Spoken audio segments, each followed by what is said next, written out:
still love. I had played Annette Bening's lesbian lover in Running with Scissors, the movie Running with Scissors, and that came out at the same time. They were like, you can't be a part of us. And I said, well, then you have to fire me because I'm not going to quit. And they said, okay, you're fired. So it was a very tricky, I felt, you know that thing I was talking about before about being alone? I felt very alone because I felt like my own kind was like, we reject you, and then the people that had grown to love me reject. So that was hard. But what it did was force me to really say to people, and I didn't mean, I'm just this girl from Broken Arrow. I didn't want to be like the controversial Christian. But it forced me to say what it is I truly believe. And what my purpose in this world is to say, I just go by what Jesus taught, and that is love one another. That's what whether you believe in him or not, that's a great message. So.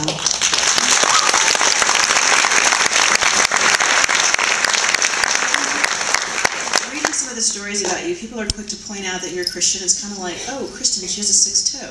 Oh, Kristin, there's this other oddity about her. Do you feel like after everything you've accomplished, is that still there, or they've gotten over that? No, it's still there. I was just, I was on the Tonight Show not long ago with Jalen. Well, hello, it's a show with Bill Maher, and although we're very different in personality, he just said, I don't believe in God, I could never, blah, blah, blah. And yeah, I know that you're that Christian girl. And I said, oh, I could get you to believe in God. And he got down on one knee, actually, after that. But, yeah, I never expected to be this girl. Like, yes, I'm a Christian, but, like, I'm not big love, you know? I don't walk around with my hair in a bun. And if you do, that's fine, too. Careful what I say. To give you a sense of just how Christian she is, the book, there's an opening scene, she's on a flight with a witchy flight attendant, and she asks for her name. I'd be asking for the name to curse her out by name or to turn her in by name. And she says, I want to pray with you for you. And the woman says, I don't need you to pray for me. She's like, oh honey, I'm about to talk to the Lord about you specifically.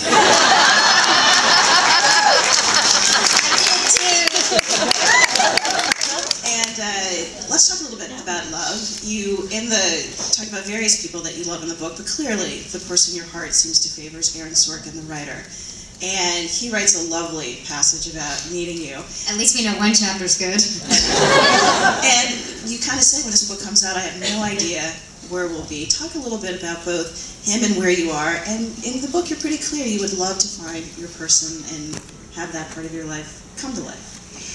Well, I mean, I don't think any of us sets out to be single for the rest of our lives.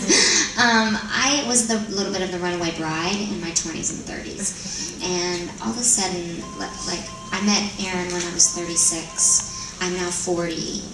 And I fell madly in love with him. He had offered me a role on The West Wing before Wicked, and it was another fork in the road. The role of Ainsley Hayes, if anybody knows.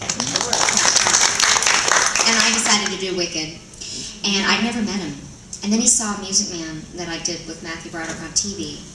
And he wrote me a letter and said, I just was so moved by your performance, I'm going to write a role. I want there to be a part for you on the show. And then he exited West Wing under very difficult circumstances. He had a drug problem and had to go take care of himself. And John Wells, who took the show over, when I left Wicked, came out to do another huge hit, Bewitched movie. And he said, would you like to do a drama? John Wells, who does ER and West Wing. And I said, yeah, I would, because no one would expect me to. And he said, we want you to do The West Wing. We've got a part. So The West Wing came back around again, and then when Aaron found out, he sent me flowers, and the card read, just my luck, I'm not on the show anymore, but you are. And then he asked me to dinner. And we went to dinner, and I remember walking out of the hotel, and I didn't know what he looked like.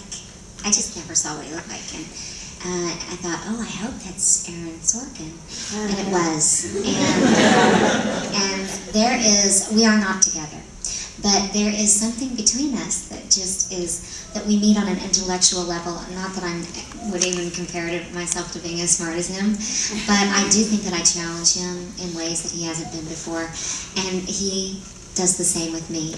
And lots of ups and downs in the relationship, but it was a chapter in my life that it was very special, and I will always love him.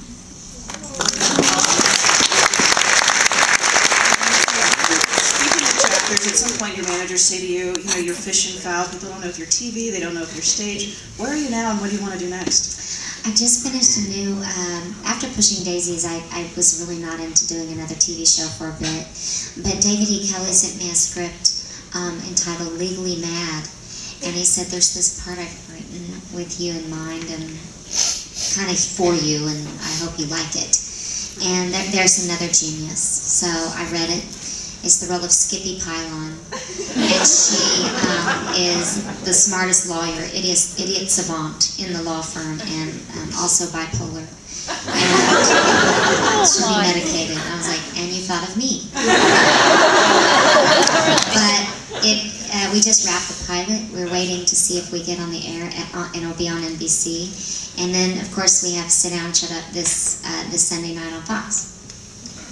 Great. Well, I've got one last question that I will save till the very end. But for now, I think for the next 15 minutes, we will take your questions. So I think there are people with microphones. Raise your hands, and I will leave it up to the people with the microphones to grab people out of the crowd.